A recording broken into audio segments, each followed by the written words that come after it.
En 1945, cuando las tropas aliadas liberaron el campo de concentración de Buchenwald, encontraron algo que ningún soldado estaba preparado para ver.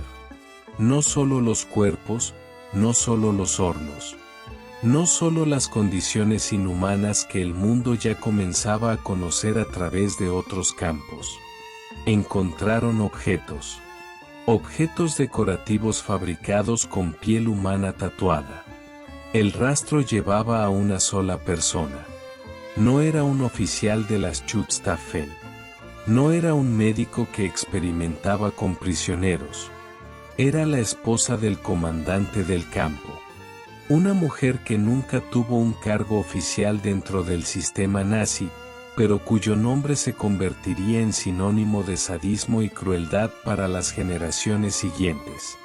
Se llamaba Ilse Koch. Y su historia tiene capas que la historia popular nunca contó del todo. Ilse Kohler nació el 22 de septiembre de 1906 en Dresde, en una familia de clase trabajadora de la Alemania imperial. Creció en una nación que en menos de 20 años pasaría por la derrota en la Primera Guerra Mundial, la humillación del Tratado de Versalles, la hiperinflación de los años 20 y la Gran Depresión. Era el caldo de cultivo perfecto para el ascenso del nacionalsocialismo, y Ilse no fue inmune a él. En 1932, un año antes de que Adolf Hitler tomara el poder, se unió al partido nazi. Trabajaba como secretaria y en ese entorno conoció a Karl Otto Koch, un oficial de las SS con ambiciones dentro del sistema concentracionario que el Reich estaba construyendo. Se casaron en 1936. Para Ilse, ese matrimonio fue también una elección ideológica y una puerta de acceso a un mundo de poder que de otra manera nunca hubiera podido alcanzar. Karl Otto Koch fue designado comandante del campo de Sachsenhausen, y luego en 1937 del campo de Buchenwald, ubicado en las colinas del monte Ettersberg, cerca de Weimar, en el corazón cultural de Alemania. La casa familiar de los Koch estaba a metros de la alambrada del campo.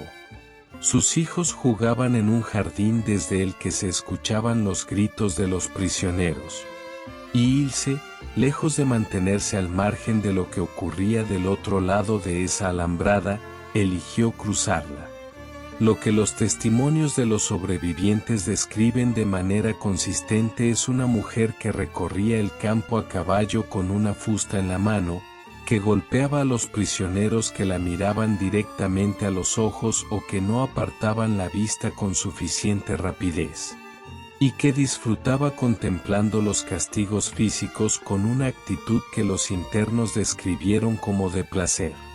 No tenía cargo oficial. No tenía uniforme de las SS, pero tenía algo que para los prisioneros era equivalente o peor: la autoridad informal de la esposa del comandante, que nadie dentro del campo podía cuestionar. Buchenwald fue uno de los primeros y más grandes campos de concentración en territorio alemán. A diferencia de los campos de exterminio ubicados en Polonia, Buchenwald fue concebido inicialmente como un campo de trabajo forzado para prisioneros políticos, opositores al régimen, homosexuales, testigos de Jehová y posteriormente judíos en grandes cantidades. En su periodo de funcionamiento entre 1937 y 1945, pasaron por él aproximadamente 250.000 personas. Alrededor de 56.000 perdieron la vida. Dentro de ese sistema, los médicos de las SS llevaban a cabo experimentos médicos sin anestesia.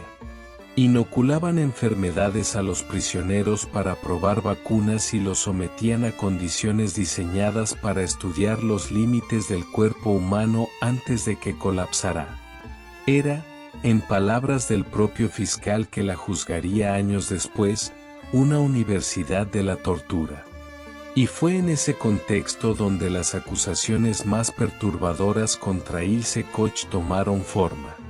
Según los testimonios de múltiples sobrevivientes, Ilse había desarrollado una fascinación particular por los prisioneros que tenían tatuajes elaborados en el cuerpo. Ordenaba que esos prisioneros fueran seleccionados, eliminados, y que sus pieles fueran procesadas por el Dr. Erich Wagner, jefe de patología del campo, para fabricar objetos decorativos, pantallas de lámpara, tapas de libros, guantes. El jardinero de la familia Koch, Kurt Glass, declaró ante el tribunal en 1947 que había recibido la orden de alinear a los prisioneros desnudos en el patio para que Ilse revisara sus tatuajes. Cuando las tropas del general George Patton liberaron Buchenwald el 11 de abril de 1945, encontraron evidencia física que parecía confirmar esos testimonios. Fragmentos de piel tatuada conservada, cabezas reducidas mediante procesos químicos, y objetos cuyo origen los investigadores no pudieron determinar con certeza absoluta. El director de cine Billy Wilder, que en ese momento trabajaba para el ejército estadounidense, filmó las instalaciones del campo en un documental que mostró al mundo lo que había ocurrido allí. Si te está gustando este video y quieres conocer más historias llenas de misterio y hechos reales, no olvides suscribirte y activar la campanita para no perderte ninguna de las historias tan reales que parecen ficción. Sin embargo, la historiografía posterior ha señalado un matiz importante que no absuelve a Ilse Koch, pero que es necesario para entender el caso con precisión. La acusación más sensacional, la de las pantallas de lámpara fabricadas con piel humana, nunca fue probada de manera concluyente en ninguno de sus juicios. Los investigadores forenses determinaron que los fragmentos de piel encontrados eran reales, pero no pudieron establecer una cadena de evidencia directa que la vinculara a ella como autora específica de esa orden. Lo que sí quedó probado fue su participación en el sistema general de abusos y torturas del campo y su rol activo en la selección de prisioneros para castigos. El destino del matrimonio Koch tomó un giro inesperado antes incluso del fin de la guerra.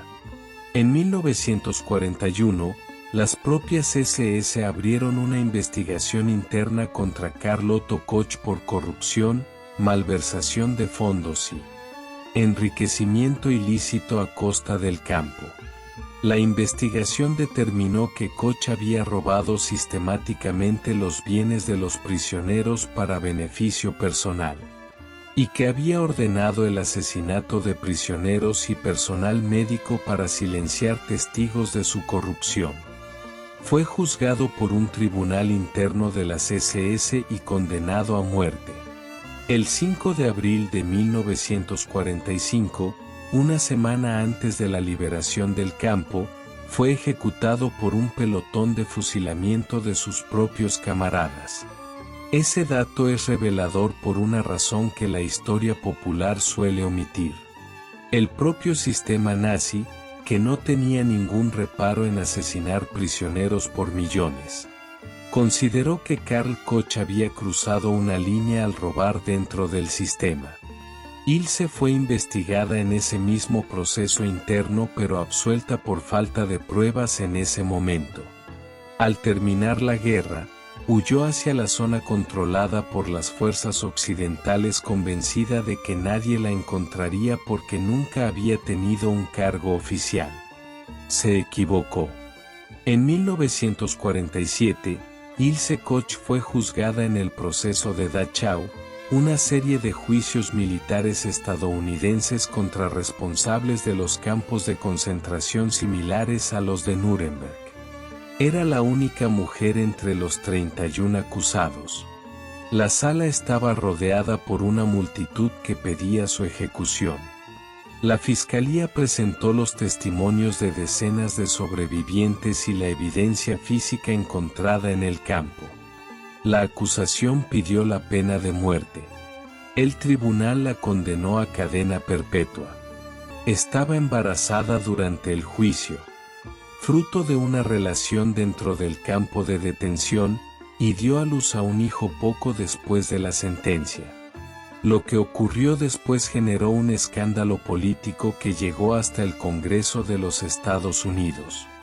El general Lucius de Clay, comandante de las fuerzas de ocupación estadounidenses en Alemania, revisó el caso y determinó que las pruebas más graves, específicamente las acusaciones sobre los objetos fabricados con piel humana, no habían sido probadas de manera suficientemente concluyente por los estándares legales americanos.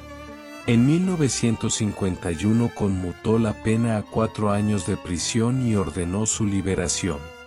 La reacción fue inmediata y masiva. Los sobrevivientes de Buchenwald protestaron en todo el mundo. Los medios norteamericanos cubrieron el caso durante semanas. El senador por Wisconsin Joseph McCarthy, que en esa época comenzaba su propia cruzada política, organizó audiencias en el Congreso para investigar la decisión de Clay.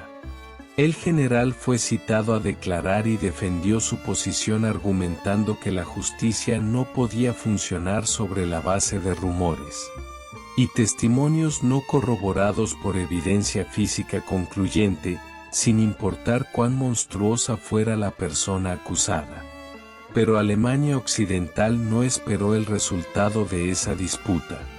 El mismo día de su liberación, las autoridades alemanas volvieron a detenerla. En 1951, un tribunal alemán la juzgó nuevamente, esta vez bajo la legislación alemana, por crímenes contra la humanidad. Fue condenada a cadena perpetua. Esta vez no hubo apelación posible. Ilse Koch pasó los últimos 20 años de su vida en la prisión de mujeres de Eichach, en Baviera. Los informes penitenciarios de la época describieron episodios de paranoia y delirios en los que decía ser perseguida por los fantasmas de sus víctimas. En septiembre de 1967 escribió una carta a su hijo en la que no expresaba remordimiento alguno por nada de lo que había ocurrido en Buchenwald. Esa misma noche ató varias sábanas a la lámpara de su celda y se ahorcó. Tenía 60 años. Su legado en la cultura popular ha crecido décadas después de su muerte. La serie de Netflix Monster. La historia de Ed Gein, estrenada en 2025, la presenta como una influencia directa en la psicología del asesino estadounidense Ed Gein, quien también fabricaba objetos con restos humanos en los años 50. La conexión entre ambos casos dice algo sobre la naturaleza del horror, que no reconoce fronteras ni ideologías, y que la crueldad humana puede adoptar formas que ninguna sociedad considera posibles hasta que las tiene frente a los ojos. El caso de Ilse Koch plantea también una pregunta que la historiografía sigue debatiendo. ¿Hasta qué punto su figura fue usada en la posguerra como chivo expiatorio conveniente? Concentrar el horror del nazismo en una mujer monstruosa era más fácil que enfrentar la complicidad de miles de alemanes ordinarios que sabían, o podían haber sabido, lo que ocurría en los campos. Eso no la absuelve, pero sí obliga a hacerse preguntas más incómodas sobre cómo las sociedades procesan su propia responsabilidad colectiva cuando el horror termina. ¿Conocías su historia? Contame en los comentarios qué parte te conmovió más, o si sabes de otra vida tan extraña como real. Si te gustó este video, deja tu like, compartilo con alguien curioso, y suscríbete al canal para más historias reales, que parecen ficción.